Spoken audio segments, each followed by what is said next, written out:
Welcome to the Anagni Early On's cooking program. Got a very exciting program for you today and something I've never made before, so can't wait to see if this is a big hit or a big miss tonight, but either way, you're going to be there to check it out. So today we're going to be making vegetable soup.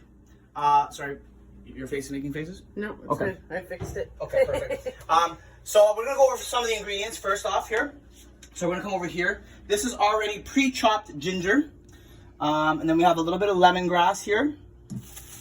We got some green onions, bay leaves, some vegetable broth, 1 lemon, some green beans, I believe these are called. Yeah, green beans. French, they say they're organic French beans. You know, they got the French in there. A head of lettuce. Cabbage. Sorry. Cabbage. Some brocks. Some chili powder. Little spice.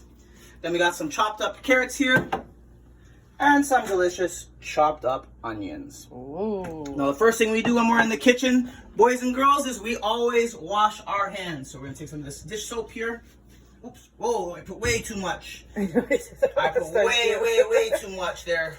Children, make sure mommy and daddy help you with that. You don't want to put too much. Okay. So if you guys were here earlier today in Mad Science, my amazing coworker Holly actually did one on germs today, where you essentially get some sparkles and you put some soap on your finger. When you put it in, all the sparkles go away from the thing, and that's what shows you what. Really? Yeah, it's a really, really cool science experiment. So that's what this soap is doing right now, is getting rid of all of those germs. So I'm going to piggyback off of Holly's amazing program. The second thing that we do is we're going to dry our hands. I think I might have a little bit of soap on there. I put lots and lots of soap. I'm going to use paper towel today to dry my hands. I'm going to give those a good pat down. Make sure those hands is nice and clean. Oh, clean hands, clean world. Love it. Okay, our next step here is we did bring a little bit of medicine. Unfortunately, my little thing there is a little bit sensitive, my heat detector. So I'm gonna actually just lay this up over there and then bring it back for us. Oh, okay. Yeah, because it goes off.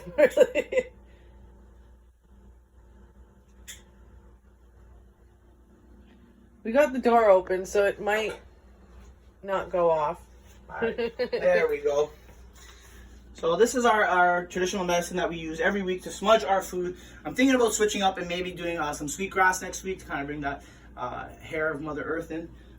One of the things we do every week is we like to smudge our food. And I gotta be honest, ever since we started smudging our food, Amanda, has it not tasted a little bit better? Yes, it has. So, make sure that we smudge all that delicious food. And one thing I love doing is, as a proud carnivore and person who loves meat, I love cooking vegetarian and vegan dishes. It's a new passion of mine because I want to learn more about it. And I never thought that I would actually be into cooking, things like vegetable soup or vegan meals. But it turns out I really am starting to come around to it. I'm gonna put the smudge outside, and then we're gonna do a quick prayer before we get this program on the road. More veggies. The cabbage, I love cabbage. And that's gonna go right in the soup today. Cabbage in the soup? Oh, lovely. Okay, so I'm gonna take a knee for this prayer here.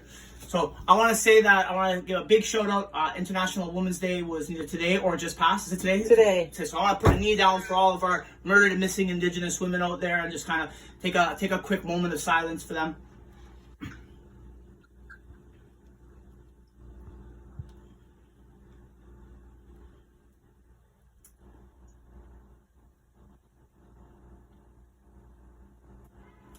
So I just wanted to just really kind of honor those women and take that moment of silence, and hopefully everyone thought about them and sent their prayers out to them. That's what I was doing when I took that knee down there. The other thing I wanted to just give a big shout out to all the mothers out there, the Nokomises too. I want to say thank you to Grandmother Moon that's out in the sky. So for those of you who may be saying goodbye to a grandparent, one of my teachings was always that whenever you look up in the sky and you see that moon, that Grandmother Moon, that's very symbolic for that your grandma's checking up on you. And so in that way, we are never apart from our grandmothers. And for those of you who are mothers out there as well, one day you'll be grandmothers and you'll be representative of that moon. So whenever I'm having a sad day and I look up in that sky, I always think, oh, there's grandmother moon.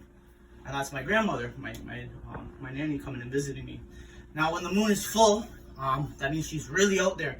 And sometimes you'll see that you can only see the moon in slow pieces, and that means that's representative of grandma as well, because sometimes they're there, sometimes they're not. And then some nights you'll look out there and she'll be gone. And that's to remind us to be grateful that when the moon is out, that to just be really full of gratitude. And that's one of the teachings I wanted to share today when we're talking about our women, because that moon is very symbolic as well with a lot of the women's teachings. They're not my teachings to give, but there is some really beautiful and special women teachings out there about the moon and about the water and about our time, our women's time.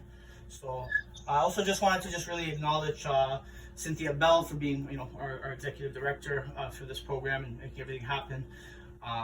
She's put a lot of time and energy into ANAGBI, and I just want to just salute her as well for a woman I really look up to. I want to acknowledge my mother on International Mother's Day, because